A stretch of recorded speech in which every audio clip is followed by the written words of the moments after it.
And hello, YouTube, and welcome back to another episode of The Zone TV Movie Entertainment with me, your host, Jonathan, once again bringing you my thoughts and review for tonight's episode of DC's Batwoman Season 3, Episode 8.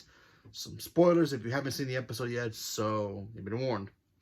Alright, so we last left off Batwoman. The team are in a bit of a pickle, if you will, where the fact that Mary has now decided to become the new Poison Ivy of Gotham and bond with her sister Mary, bond with her sister, Alice, which is very odd between the two of them, kind of like bonding like sisters, but in a criminal way. So that's kind of interesting. Mary's officially embraced, I guess, being the new Poison Ivy. While that's all happening, you have Ryan, Montoya, and, Lucas and the others are Sophia. They're all trying to figure out what to do. They have no idea.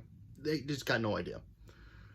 But however, Montoya starts remembering some flashbacks when she was dating Pamela Isley, aka the real Poison Ivy, when she went to Batman for help. Batman apparently helped her get like this, not a cure per se, but more of a kind of like a drug that would temporarily put Poison Ivy in like a frozen period where he can bury her underground and keep her dormant until they can find a real cure to cure Pamela Isley. Now, like I said, this does not cure her permanently. This was basically freezes her, and then they could put her away somewhere, store her in a closet or whatever, until they could figure out what to do and how to actually cure them. So that they figure, okay, no problem, we can go into the Batcave and try to get there. However, a little bit of a pickle. The Batcave is no longer, up for grabs, if you will, because of the fact that Ryan's half-brother who's supposedly transformed into the new Joker, he owns Wayne Enterprises. He owns the building. He owns access to everything inside the building, including the entrance to the Batcave. So the team decided they need to figure out a way to get inside. How also, they get a bit of a lucky break when the guy decides, hey, I'm going to throw a party because, I own Wayne Enterprises and I could turn into a bachelor pad or a clubhouse or whatever I want to do. Throw a party. And, he still tick off at Ryan, the fact that, he, in his mind, he and her don't get along, and his mind is very fragile at the point. And apparently, I feel like he is going to transform into literally the Joker, kind of like how when, Tim Drake kind of turned into the Joker in the Batman animated series, Batman Beyond movie. So, kind of like that, but maybe a little bit different. So, that was interesting seeing that. We got to see Mary come back again as Poison Ivy, so that was cool. We also see, a cool backstory of Montoya and how much she really loves Pamela Isley. But then when she transformed into Poison Ivy, she was conflicted with her job and also making detective and also trying to stop Poison Ivy from pretty much destroying Gotham.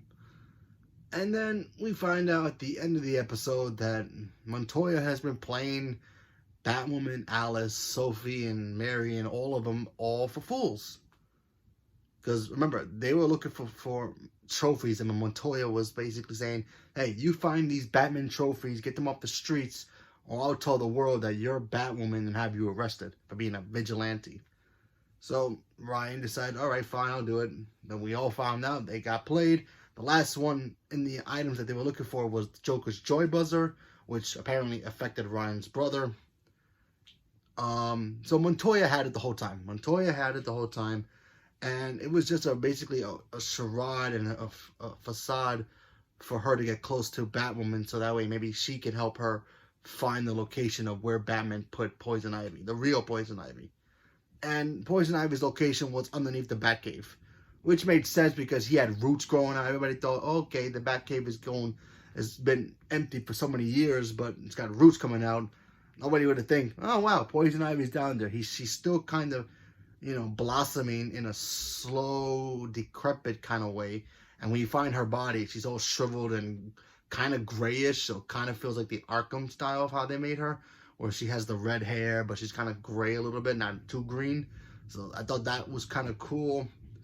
Oh, there's a fun little Easter egg here I noticed, which I don't really pay attention to Easter eggs that much in Marvel or even DC as much as, I try to, but I noticed something here. We all know that in DC or the Arrowverse shows, they all film in Vancouver. Vancouver was also the home of where Smallville filmed. So there's a scene where they go into elevator, nothing really based on the story, but still, I thought it was fun.